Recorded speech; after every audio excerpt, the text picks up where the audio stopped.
My mama said, baby, you like to be alone, but then I said, you know how I love your little lessons. My daddy said, nothing wrong with being on solo, but don't forget, he had to fight water with affection.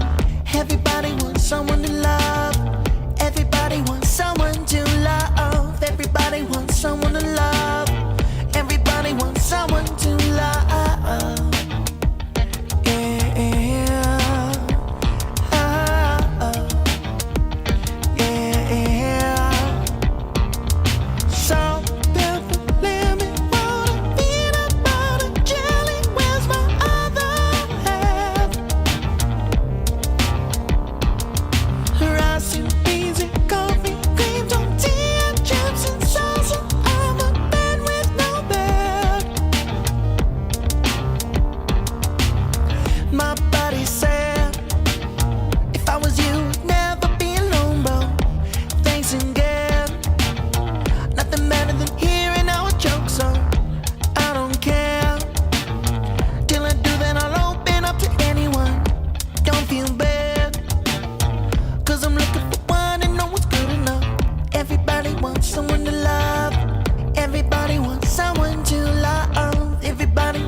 Early mornings, pointless fight resentment towards me. This is what waits for me in a love like ours. Oh,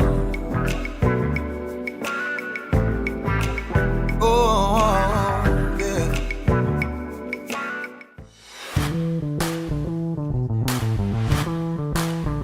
You're listening to the Jams and Coffee Morning Show with your host, Brad Brock.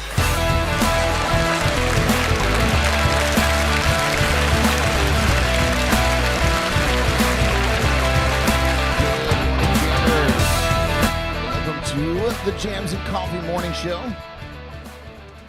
I'm your host, Brad Brock, and it's a pleasure to be here with you this morning. Thank you for tuning in with me over on YouTube, Facebook, and our companion radio station, JNC Radio, on our website, jncpodcast.com, or the Live365 Radio App. Wherever you're tuning in, we certainly hope that you subscribe to our YouTube channel and smash that little bell for notifications, and like, follow, and share us on the rest of the platforms and social media. We appreciate that. Hope everybody enjoyed their weekend. Here we are, Monday morning. Hope everybody's gotten into their new week here without problem. And we're going to start things off on the right foot, I suppose. And if the weather has anything to say about it, it's beautiful outside here on the Treasure Coast. The report says a reinforcing shot of dry air will filter across the region to start the work week with mostly sunny skies for this beautiful day out there. Our afternoon temps are going to stay in the upper 70s through Friday, so that's where we're going to be sitting. Nice, balmy winter weather for Florida. Although it's going to be breezy at times today, marine conditions will be improving with the seas calming to 1 to 2 feet. And will be the envy of the nation this week with pleasant weather continuing. By Friday afternoon, a medium-strength cold front moves through, dropping the temps into the upper 60s and near 70 by Sunday. So it's going to be really, really quite nice here on the Treasure Coast. We also have Philip's irrelevant weather report from Tennessee. And it's a whole different story up there. Whole different story. He said the cold is it's a cold beginning to our day. The low is the 34 this morning, and he said it gave him an icy windshield this morning, only warming to around 51 degrees today, which is seasonal for Tennessee. He said it's partly cloudy in the morning, and it'll be sunny in the afternoon. Pretty much the same going into the evening and morning tomorrow. The lows near 34 and the highs up around 53 tomorrow. He calls it the typical midwinter weather for Tennessee, so not too shabby. Looks like we're all doing pretty good weather-wise, at least on this side of the country. We got some national days here for you. I tell you what, it's a great day for national days, and there's a lot of birthdays today, so we got a lot of fun stuff to cover. But we'll kick it off with our national days. Up first here on our list, it's International Choreography Day. Who doesn't love choreographed dancing? On January 9th, International Choreographers Day celebrates choreographers past and present. It's also a day to show appreciation to choreographers for keeping dance alive in our hearts. Have you ever watched a Super Bowl halftime show? Well, most of us will probably be watching it pretty soon. What about a music video with dancers in it? If so, you've witnessed the work of a choreographer. These professionals plan dance routines used in various kinds of performances. The word choreography means dance writing. The word first appeared in the dictionary in the 1950s. Despite not being an actual word until the 1950s, the art of choreography dates back to the 15th century. This is when dance masters taught steps to Italians who belonged to the noble class. The court would then entertain others by participating in performances. Most of these performances incorporated ballet. These choreographed ballet performances became very popular throughout Italy and France. Modern choreographers in the 20th century did not like ballet, however. These choreographers preferred modern dance instead. And today, choreographers embrace all different kinds of dance, including contemporary, hip-hop, jazz, ballroom, tap, and folk dancing. There you go. National Choreographers Day. Philip said my shirt makes me Jones for a Florida trip. I know, man. I gotta, keep everybody jonesing for Florida. Today's also National Balloon Ascension Day. National Balloon Ascension Day on January 9th commemorates the first balloon flight in the United States all the way back in 1793. The French aeronaut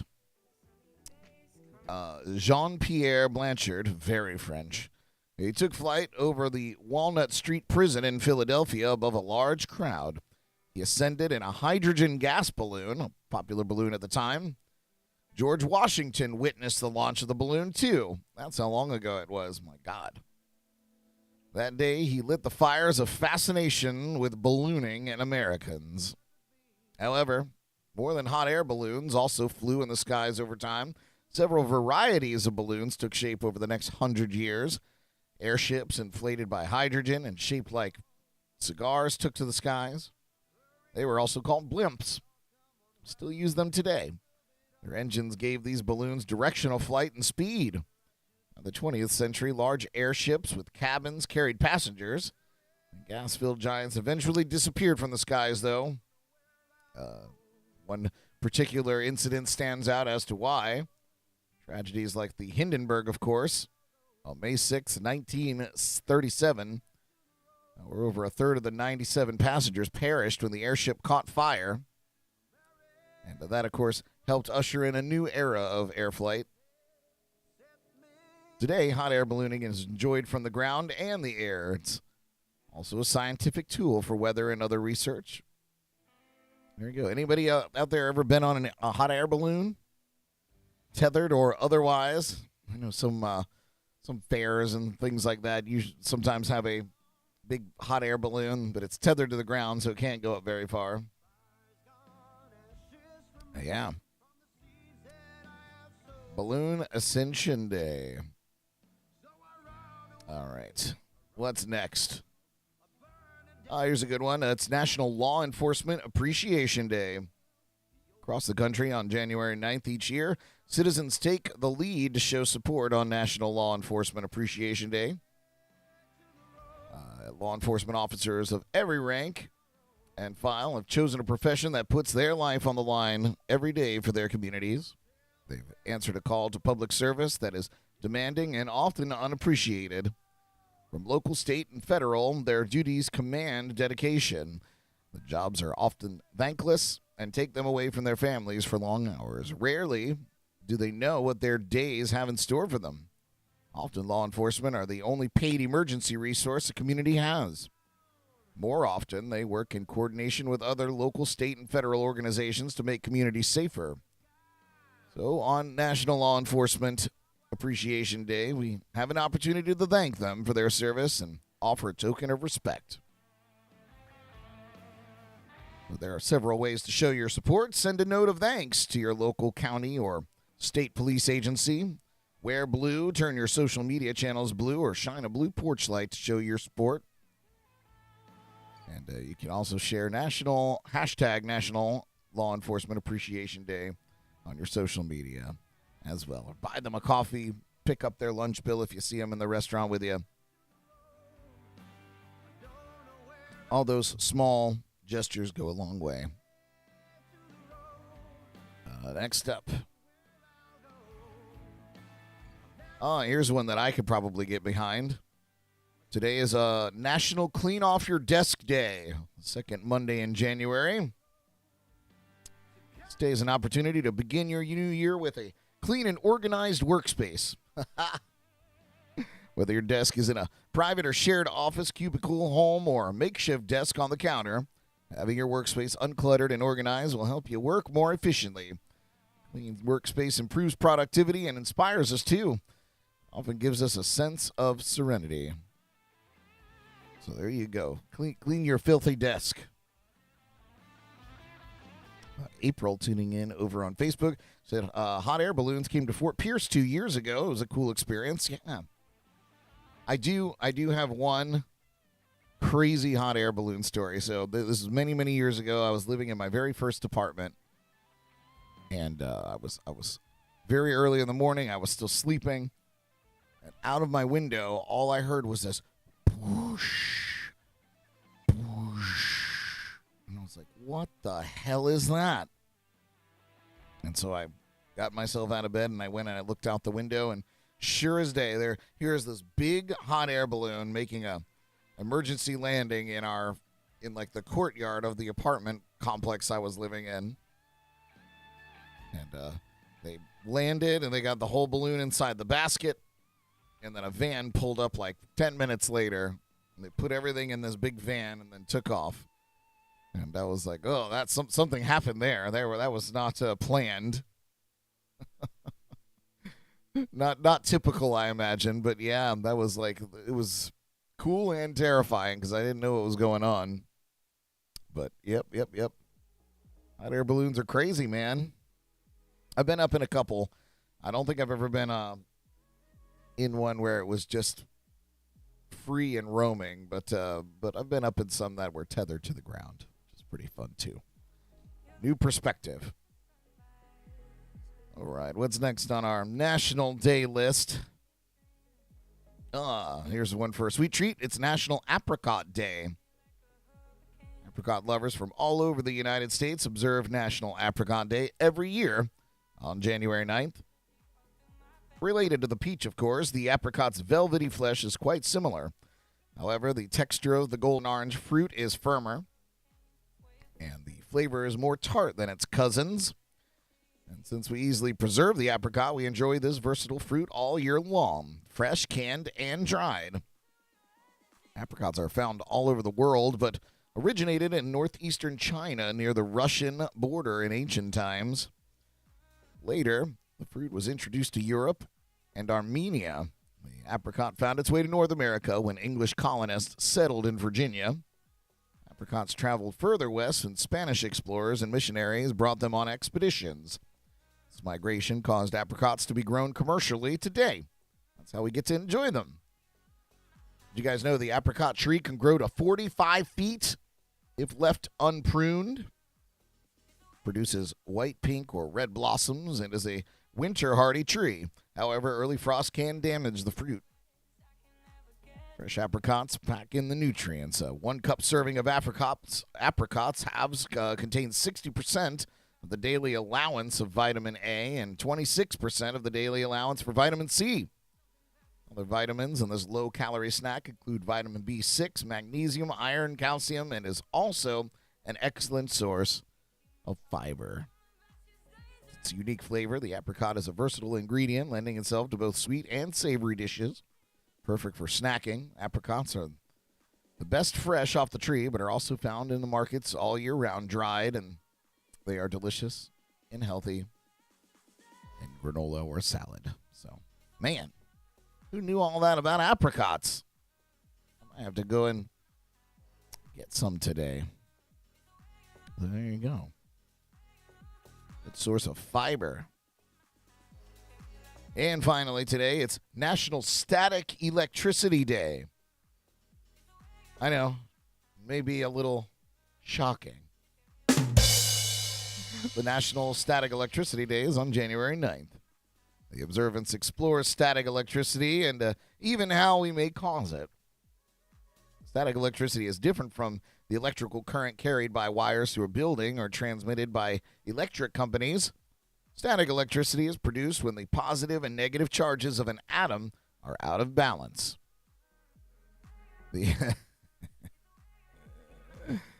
Philip said, cheesy zinger. Yeah, you know it. You know it, pal. You know me.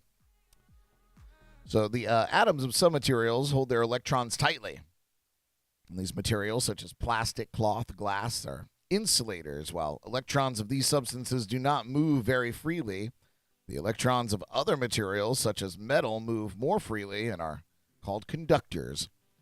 By rubbing two insulators together, we transfer electrons, causing positive and negative charges. Opposites do attract. Atoms with a positive charge become attracted to atoms with a negative charge. You can see the evidence if we rub a balloon head. When we pull the balloon away, the hair clings to the balloon. We've all done that. Remove the balloon and the hair may stand on end. In this circumstance, the hair has the same charge, either positive or negative, and items with the same charge repel each other. At some point, these charges need to be put back into balance, and the static electricity is discharged. And that's the fun part. The release and resulting shock occurs when an insulator comes in contact with a conductor, such as a piece of metal. There you go. Who's ever, dragged their feet of their rubber shoes across the carpet and then giving somebody a zap. That's static electricity, baby. And that's your list of national days today, because every day is a day to celebrate. And we'd like to give you some choices in case you can't find your own. So there you go. All right, so we're going to take a musical break. When we come back, we're going to dive into our news stories. Interesting article that I found is, why do we crave comfort food? I'm going to tell you why when we return to Jams and Coffee in the Morning. Thanks for listening. We'll see you in just a bit. Here we go.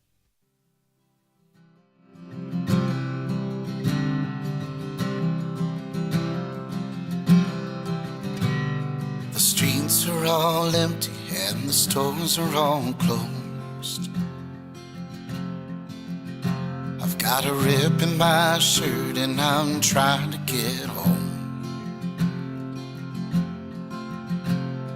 The money I had was a fool's time to shine, and buy the whole bar around just before closing time. It ain't good till I have that's worth being told. Starting with something in silver or gold. There are some things that can't be undone. It all happened once upon a bottle of rum. It all happened once upon a bottle of rum.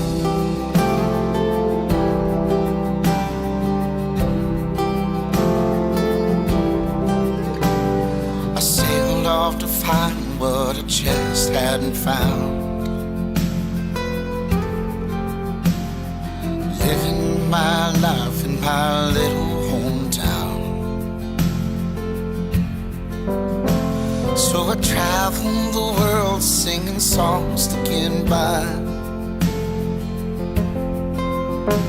fell in love by the dozens on those hot island nights. It ain't good till I have this world being told. Starting with something in silver or gold. There are some things that can't be undone. It all happened once upon a bottle of rum. It all happened once upon a bottle of rum. And I'm old and gray with my kids by my side. They ask me about all the times of my life. I'll smile and I'll say that the things that I've done all happened once upon a bottle of rum. All happened once upon a bottle of rum.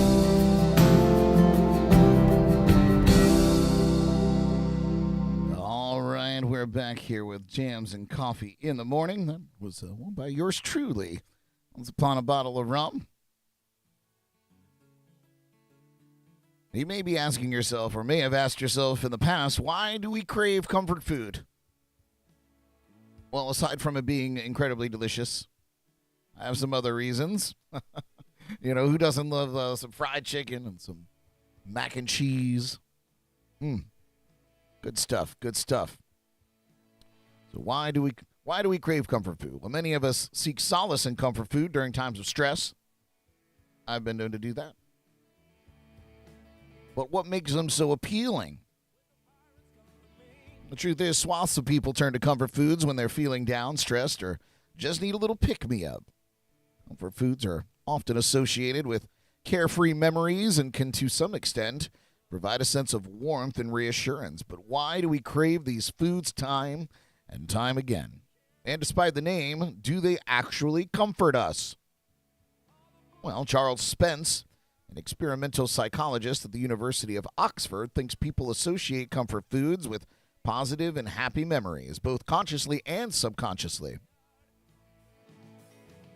According to Mr. Spence, he said it's a food that someone was given when they were looked after as a child, for example, and is something that as adults people reach for when they feel emotionally threatened. Spence has written extensively about the psychology of comfort eating. In the 2017 paper published in the International Journal of Gastronomy and Food Science, he wrote that comfort foods tend to be simple to make, are often associated with some kind of past celebration, and are often high in sugars or carbohydrates, meaning they're nearly always calorific. Ooh, that's a word I'm putting in the word bank. Calorific. Basically everything I eat. So, the question, why do people crave comfort food? Well, research has found that the brain rewards people when they consume certain foods. According to a 2020 paper published in the journal Physiology and Behavior, the brain has hedonic hotspots, specialized subregions that amplify the rewarding feeling or liking of palatable tastes, including sugary, fatty, and salty foods, all the good stuff. And this can result in a dopamine hit that amplifies a person's motivation to seek and consume palatable food rewards. Who knew?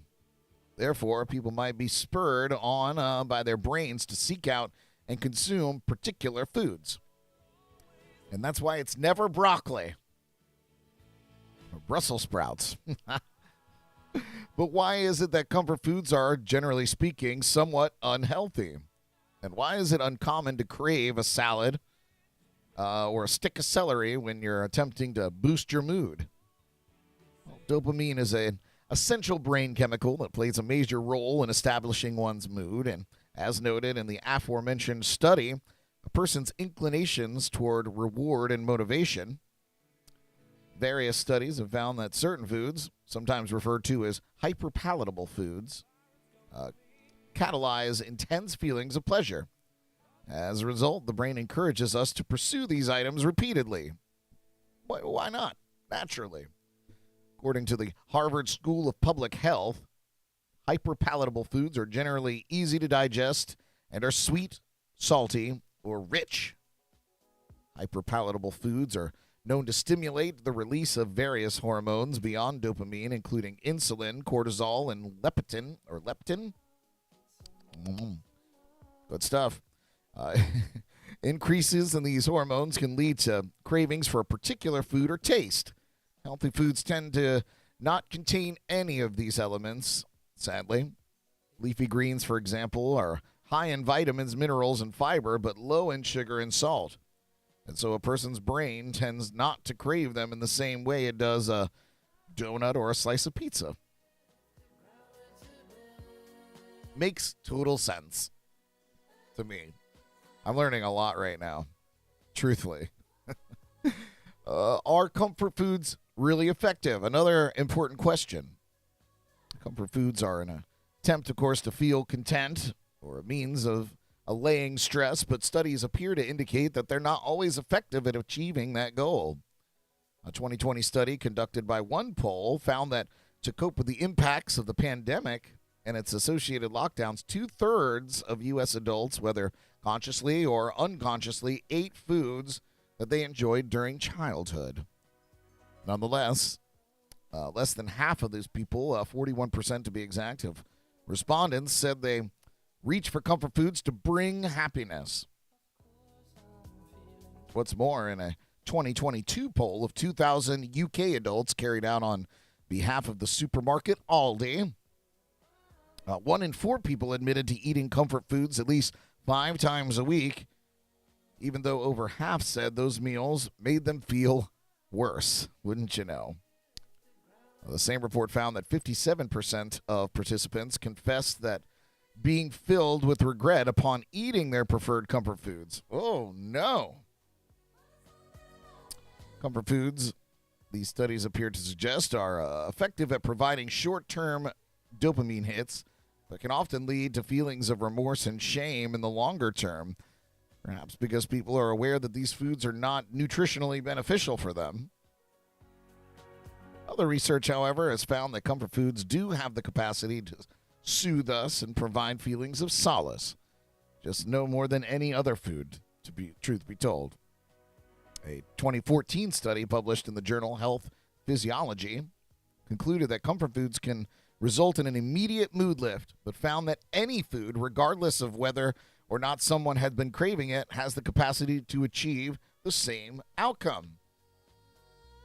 Researchers said that individuals may be giving comfort food credit for mood effects that would have occurred even in the absence of that particular food. So, the point they're trying to make is you want the cookies, but if you just ate some carrot sticks instead, it would likely lead to the same result. The truth in all of this really is that eating right or eating clean or however you want to, whatever the hip term for it is these days, is all in your head. You know, your body is going to take in and process whatever you put in it, whether it's efficiently or not so much. So it's really in your mind to eat the things that are good for you and be conscious about what you're putting in your mouth. You know, bazinga. But, you know, at the same time, sometimes you got to splurge and you got to get that mac and cheese, baby.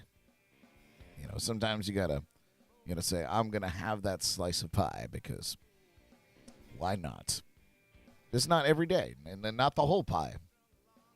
I get the good stuff in there, too. All right. Now, that was an interesting article. I read through it earlier this morning, and I was like, man, that sounds like me. Because I gravitate towards foods that I like. I love fried chicken. You don't even understand. Maybe you do understand, but, like, it's unhealthy. It's an unhealthy obsession. I love chicken wings. I love, fried chicken from KFC. I love chicken fingers. Oh, Lord. Making me hungry right now, just thinking about it. And you just toss it in sauce, and it's a whole other life. Should have had the salad. I don't know. What do you guys think out there? Do you guys eat things and immediately have regret for eating that? I do not have that issue. I know exactly what I'm doing. I know exactly what I'm eating. And I don't ever have a meal as high in calories or not that I go, I really wish I wouldn't have eaten that. Sometimes I will, like in menus at restaurants, you'll see all the nutrition stuff on there, and I'll steer away from things when it's like, you realize that the chicken sandwich is 5,000 calories or something just completely outrageous. I'll steer towards something maybe a little less than. But if I don't see it, I'll probably get that sandwich. Let me know what you think there. Philip said, I may say I wish I hadn't eaten that much, maybe. That maybe there have been times where I've made that extra round in the buffet and was like, I probably didn't need to do that. But I've never eaten something and had remorse that I eaten it. I think the story is referring to people that, will eat a package of cookies and then genuinely be mad at themselves for doing it. And I mean, that's unhealthy, and just as unhealthy as eating the cookies in the first place. And Paul makes a good point.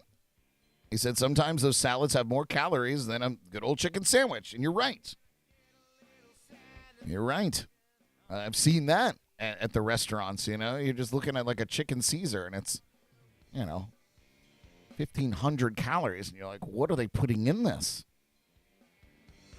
Aaron says, no regrets on fried chicken. Fried chicken for life.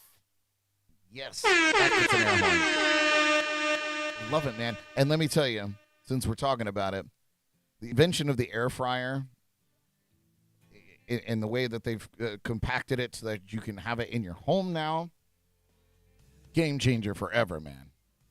Because it eliminates a lot of the stuff that makes frying food so bad and so high in calories.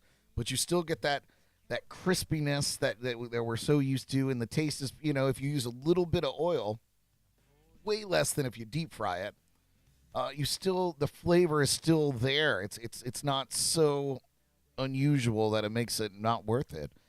It's a great kitchen device, and I recommend it to anybody that loves that crunch. Yeah, that's what I crave more than anything, is just that crunch of the chicken. I don't know. Maybe I'm a whack job. We all know that's true. But love you guys for chiming in. Thank you so much.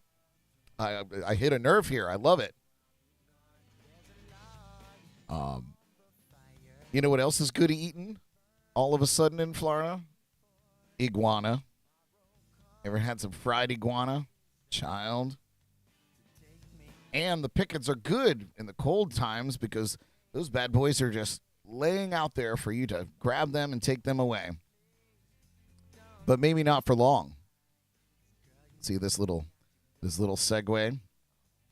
Go over here and get on. I forgot that this even existed. Well, yeah, look at all that comfort food. Iguanas, though, good eating, but maybe harder to catch in the coming years because research is suggesting that falling iguanas could be rarer in the future.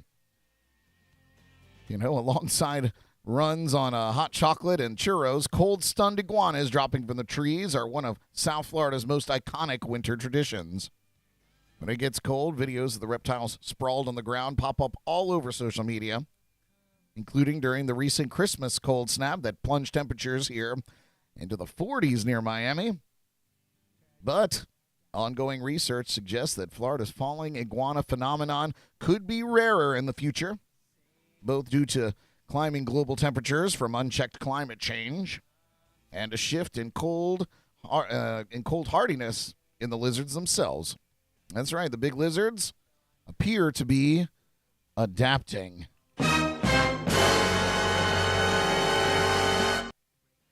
You heard it here first, folks.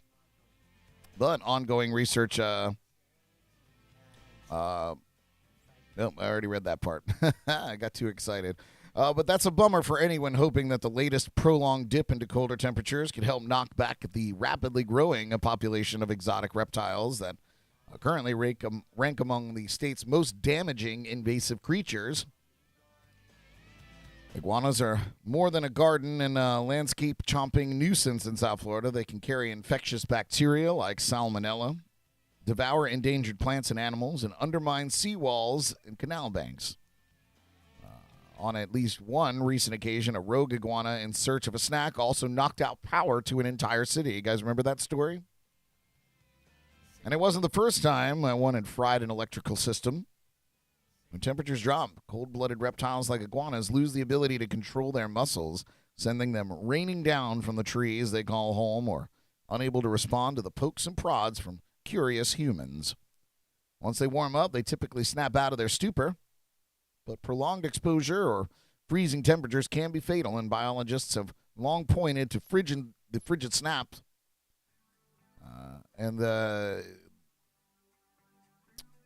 Biologists have long pointed to frigid snaps as the only realistic hope for curbing the population boom. But recent research suggests that it may need to get a lot colder than it did last week. How much and how long is still an unanswered question. James Stroud, a postdoctoral research associate at Washington University in St. Louis, found that most of South Florida's most common lizard species are able to withstand slightly lower temperatures than they could even just 4 years earlier. Drop of about 2 degrees Fahrenheit, according to the 2020 paper published in the Journal of Biology Letters. It said what we saw is every one of these different types of lizards they could now move at much colder temperatures than they did before. So, and interesting thing, I actually got to see this phenomenon myself, not with iguanas, but I was moving some furniture around on Christmas Day out on the patio. It was cold, man. It was really cold. And I moved a chair, and there was a lizard. And you would think that this lizard was dead, but I knew it wasn't because, he wasn't all rigor mortis out or anything like that. Like, he was still, and then slowly was trying to kind of get away from me. And I was like, oh, man, he's just cold. And this wasn't an iguana or those weird orange lizards. This was like your standard Florida brown lizard. He was having a hard time. But he was still moving. Wasn't completely in shock. So for this test that they put on, for professional iguana hunter Steve Kavashansky, he said, speaking for Miami Beach, where his company Iguana Busters has won several contracts to eradicate the invasive reptiles, said he's getting fewer calls after cold snap to deal with dead or stunned iguanas. He said cooler weather in the years past would have stunned the iguanas, and we're not seeing that now. We used to get calls all the time. Over the years, we've seen those calls decrease because they're getting acclimated. Kavashansky, that's how we're going to go with that. Kavashansky said he's also heard reports of iguanas appearing as far north as Orlando now, which could validate researchers' theory that iguana populations may move north as they get used to slightly colder temperatures. Now, Stroud's study found that magic number for all 7 species they looked at was about 44 degrees Fahrenheit. At that point, most South Florida lizards freeze up. Discovering that number involved packing lizards into an ice-filled cooler and monitoring their internal body temperature over the hour or so it took to cool them down. With the original 2020 study, the coolers were too small for iguanas, so they weren't included, but Stroud said they've since upgraded to iguana-sized coolers and folded the reptiles into their research. Not literally. They didn't fold them, but, you get it. The lizards are revived in warmer temperatures, and they're tagged and released back into the wild of Fairchild Botanical Gardens, so Stroud and his team can run similar tests on them in the future. But because researchers didn't kill them, they're not sure exactly what kind of cold is lethal for lizards. Well, that's nice. That was nice of them to not kill them. He said one of the biggest questions we don't know, if it's prolonged exposure to these temperatures, is it more harmful or is it one big cold snap that's worse for them? And another question is it acclimation or evolution?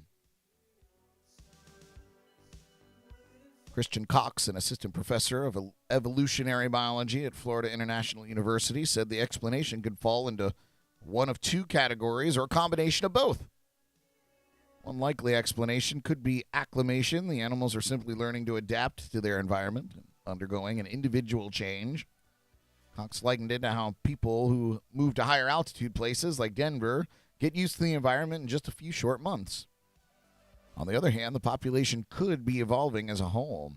As cold snaps winnow down the parts of the population that can't survive them, there's a possibility that the newer generations are evolving a hardiness to the cold that their ancestors didn't have. For instance, in South Florida's last serious cold snap back in 2010, where temperatures dropped so low that ice formed on shallow water south of Florida City, iguanas and other invasive reptiles like the Burmese python died off in droves. But an FWC study found the python population recovered quickly, dashing the hopes that the cold weather alone could contain the problematic snake's exponential growth. So what's happening in Florida is really interesting because we have a bunch of species that have already adapted to new climate. According to the study, they've already gone through a filter that has allowed some species to become really well established. It'll be interesting to see how they continue to shift or hit the evolutionary wall. Cox is currently watching another type of lizard, the Panamanian slender anole, do just that. To find out, his team plopped a bunch of lizards on the small island created when the Chagres River Valley was flooded to form the Panama Canal. Cox said these hilltops, now islands, are hotter and drier than the anoles' usual habitat deep in the rainforest. And those conditions mimic what the population might see the world worms from climate change. 5 years later, we're definitely finding evidence of acclimation and definitely seeing the potential for evolutionary change. So the dinosaurs weren't around for so long for nothing, folks. They're making a comeback. And there you have it. Iguanas. Adapted to the cold. Look at him. He's so cute there, napping. All right. Man, that took a lot of time. I just got a few entertainment news stories here for you before we move on. All right. So, Netflix released a teaser trailer for the new upcoming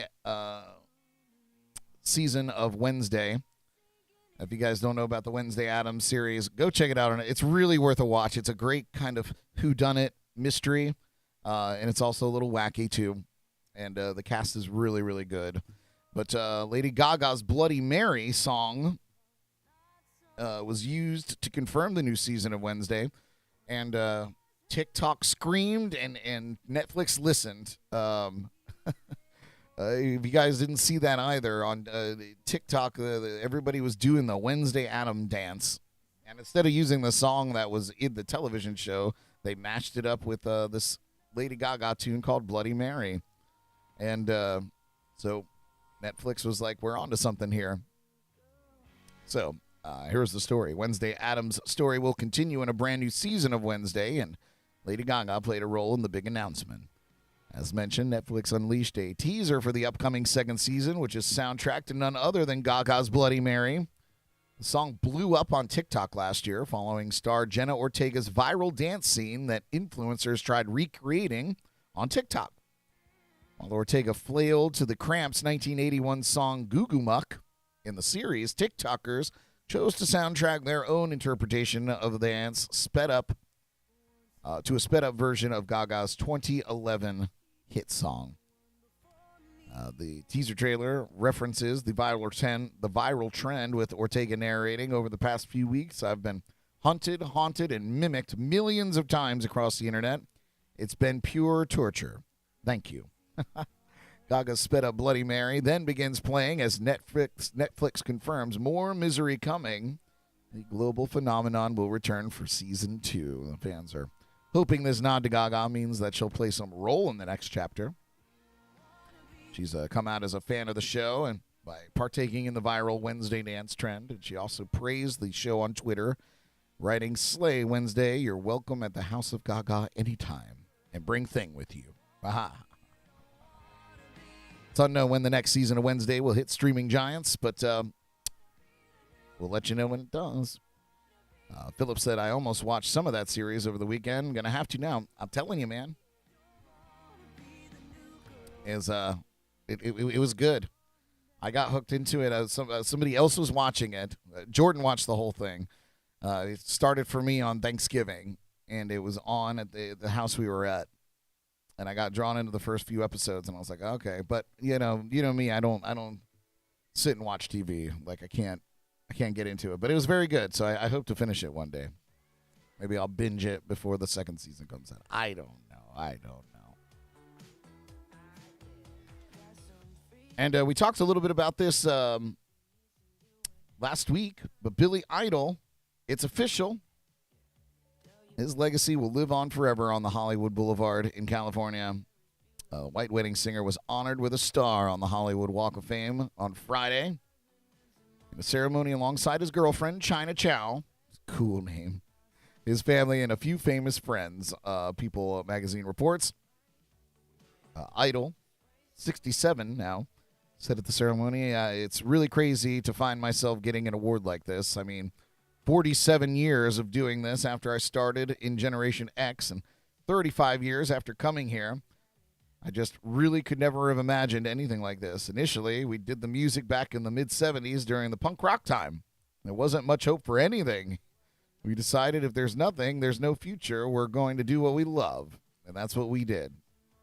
He said, I did the music because I loved it. It wasn't for any other reason, really. In addition to his children, Willem Wolf, 34, and Bonnie Blue, 33, and their spouses and children, the following were also in attendance at the 3-time Grammy Award nominees ceremony. Singer Henry Collins, Obey founder Shepard Fairey, Walk of Famer Andy Madadian, actor Clifton Collins Jr., and longtime collaborator Steve Stevens, wonderful guitarist, by the way, and the Sex Pistols' Steve Jones. The former shared a few words of his own. He said, Henry Rollins said, Billy Idol has rock and roll in his veins and punk rock in his DNA. That is to say, he is the real thing. And maybe that's why we're here today. Idol went on to say he didn't expect his music career would last as long as it did. He said, we thought maybe 6 months, maybe a year, maybe 2 years. We never have imagined something like this. It's just incredible. And I think that's very nice. Billy Idol on the Walk of Fame after almost 50 years in the biz. Very, very cool. We are cranking down on time here. So I'm going to dive right into the celebrity birthdays because there are a lot, folks. There's a bunch of birthdays today. So if you'd like to play along, I'm going to read just the description of these people first. And then I'll let you know who it is. And you can feel free to guess in the chats and comments if it comes to you immediately.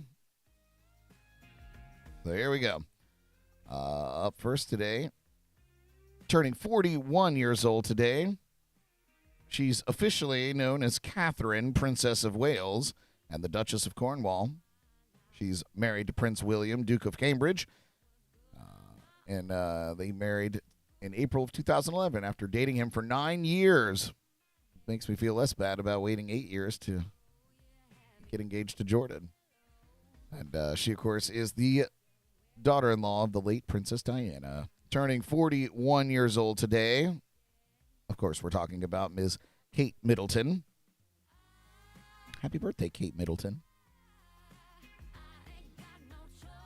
I'll tell you what, since the Queen died and, and the royal family has been in just everywhere. You see them everywhere. And Harry and Meghan Markle are, like, everywhere and airing all their business out. It's crazy. It's crazy. Jordan was so enthralled. I was like, I was like, we fought a war. We fought a war so that we didn't have to deal with the royals anymore. And still obsessed with them. It's unbelievable. Turning 50 years old today. He's a Jamaican singer who's collaborated with a number of artists, including Beyonce, Akon, Snoop Dogg, and Rihanna. His 2002 album, Duddy Rock, reached #1 on the U.S. rap Billboard charts and went RIAA double platinum. Who's turning 50 years old today? None other than Sean Paul. Oh, that's still Kate. Sean Paul turning 50. I love his stuff, man. He's great. Sean Paul celebrating his birthday today. Next up on the list, turning 28 years old today, child actress who played Katara in the 2010 fantasy film The Last Airbender and appeared in the Twilight Saga. She played Bradley Martin in the television series Bates Motel and Tessa in Transformers Age of Extinction. Turning 28 years old today, we're talking about Nicola Peltz. Nicola Peltz turning 28 years old today. Happy birthday. You guys are watching this. Look at that weird face behind her. Just photobomb. All right, next on the list. Turning a whopping 79 years old today. This is an easy one, you guys. He's best known as the guitarist for Led Zeppelin and songwriter who Rolling Stone magazine ranked 3rd on their list of the 100 greatest guitarists of all time. He co-wrote the classic rock staple Stairway to Heaven with Led Zeppelin singer Robert Plant, and the song features one of his most iconic guitar solos. Who's turning 79 years old today? Obviously, we're talking about Jimmy Page. Jimmy Page, looking a bit like George Washington these days. Still got it, though. He's still great. 79. Turning 68 years old today. Received an Academy Award and a Golden Globe Award for Best Supporting Actor for his role in the 2014 film Whiplash. He also plays Jonah Jameson, editor-in-chief of the Daily Bugle, in the Tobey Maguire Spider-Man trilogy. His other notable films include Thank You for Smoking, The Jackal, and Juno. We're talking about J.K. Simmons celebrating his 68th birthday today. And didn't mention, but I'm pretty sure like he's the spokesperson for Farmers Insurance. And I love those commercials, every single one of them. Brilliant. Turning 56 years old today. Singer and guitar player for a band named after himself. He's won a Grammy Award for the song So Much to Say, and he's written singles like Where Are You Going, Some Devil. His eclectic jam band has inspired a generation of rock bands who utilize acoustic guitars and loosely liberal lyrics. Turning 56 years old today, the man, the myth, the legend, Dave Matthews. Dave Matthews turning 56 years old today. Next up on the list, turning 45 years old today, he's a member of the popular Backstreet Boys singing group. He's been a contributor for the It Gets Better project.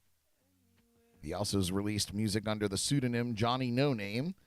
He was joined in the Backstreet Boys by Nick Carter, Howie Duro, and Kevin Richardson, and Brian Luttrell. Turning 45 years old today, it's A.J. McLean. Happy birthday, A.J. Next up on the list, celebrating her 50th birthday behind bars. The matriarch, of course, of the Chrisley family, known for starring on the reality series Chrisley Knows Best, and more recently getting thrown into the clink for the next several years. We're talking about Julie Chrisley, turning the big 5-0 in the big house. Happy birthday, Julie. Yikes. Turning 56 years old today, an American musician who is best known as the lead vocalist for the band Smash Mouth. Not a household name, but definitely made their mark. Steve Harwell turning 56 years old today. Happy birthday, Steve. Turning 58 years old today, this Trinidadian-born German-American singer had the 1993 UK number 2, What Is Love, which reached number 1 in 13 countries. Of course, we're talking about Hadaway. Hadaway turning 58. Unbelievable. Turning 72 years old today, American country music singer, best known for the 1977 hit Don't It Make Your Brown Eyes Blue. She's also the younger sister of country singer Loretta Lynn. Turning 72 years old today, we're talking about Crystal Gale. Crystal, amazing. She's got amazing hair, too, by the way. I don't know. Just always, for her whole life. Crystal Gale turning 72. And rounding out our celebrity birthdays, turning 82, American folk singer, songwriter, musician, and activist. She scored the 1971 U.S. number 3 and UK number 6, The Night They Drove Old Dixie Down. Was one of the first major artists to record the songs of Bob Dylan in the early 1960s. She also performed 3 songs, 1969 Woodstock Festival. And we're only talking about Joan Baez. Joan Baez turning 82 years old today. Happy birthday to all our celebrities out there. Wish you the best. And before we get to our shameless plugs, just a little on this day music history. It was today, all the way back in 1955, you guys, when Rosemary Clooney, the aunt of George Clooney, who we all know as the wonderful actor and procurer or former procurer of delicious tequilas. Rosemary Clooney, she was at number 1 on the UK charts with Mambo Italiano was the singer's second number one hit. But wouldn't you know that the song was banned by all ABC-owned stations in the U.S. because it, quote, did not reach standards of good taste. Man, history is a weird place. 1955, Rosemary Clooney. So, little history there for you. And we're right on time, you guys. I'm going to hit you with some shameless plugs here. Got a few new ones. I know I drone on about some of the same stuff, but it's important, and I hope that you check it all out. First and foremost, of course, our flagship podcast, the Jams and Cocktails Live podcast, every Wednesday night, 8 p.m. This Wednesday's no different. We have singer-songwriter. He's actually playing in the background. You can hear him. It's amazing.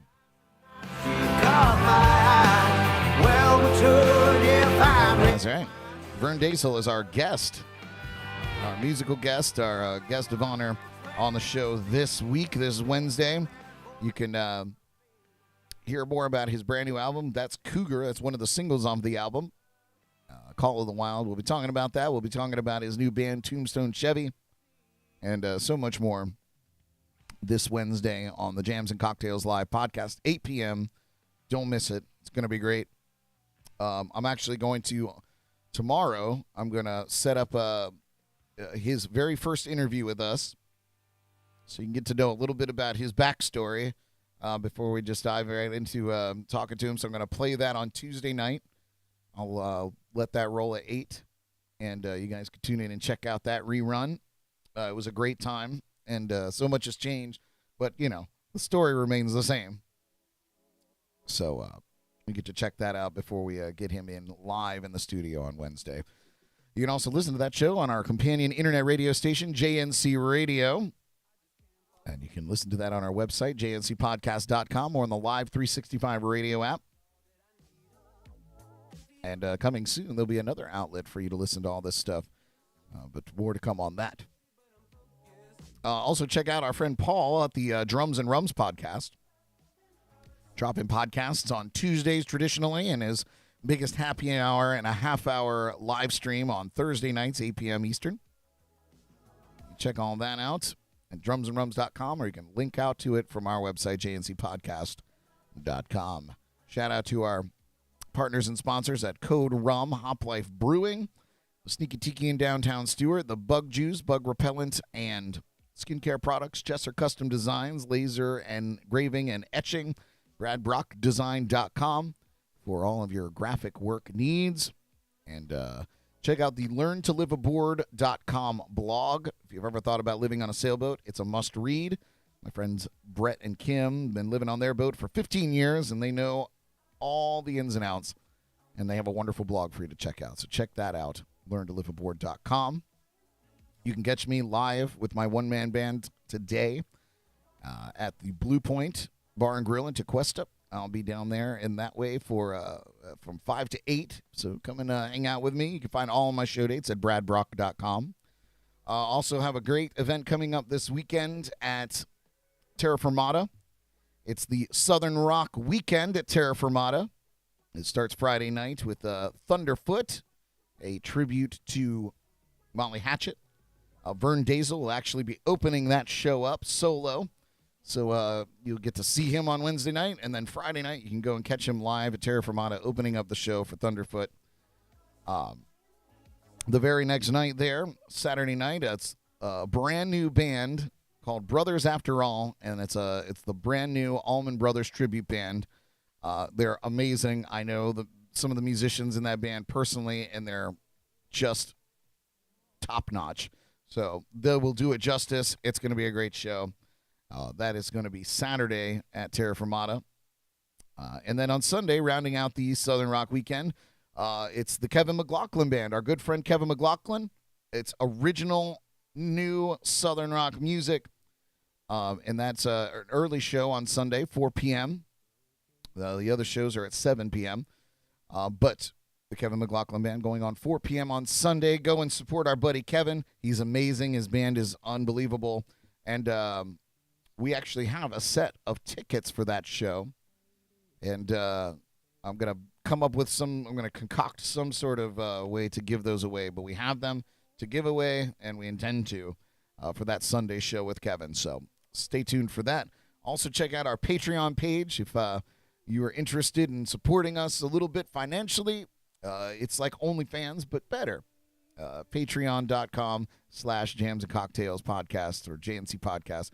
The link's on our website, jncpodcast.com. Subscribe to that for some behind-the-scenes stuff, some exclusive content just for our patrons there. And it's $5 a month, easy peasy. And if you can't share, I would love that as well. And that does it for my shameless plugs this morning. Certainly hope that you enjoyed the show and that you enjoy the rest of your Monday. Don't let the blues get you down. Appreciate just spending some time with me. I'll be back here tomorrow morning, 8 a.m. for another edition of Jams and Coffee. Until then, take care of yourselves and each other. Broadcasting live from the legendary JNC Lounge. I'm Brad Brock. We'll see you tomorrow. Bye. Tune in again tomorrow morning for the latest local buzz, national headlines, music news and more on JNC in the Morning, right here on Facebook and YouTube.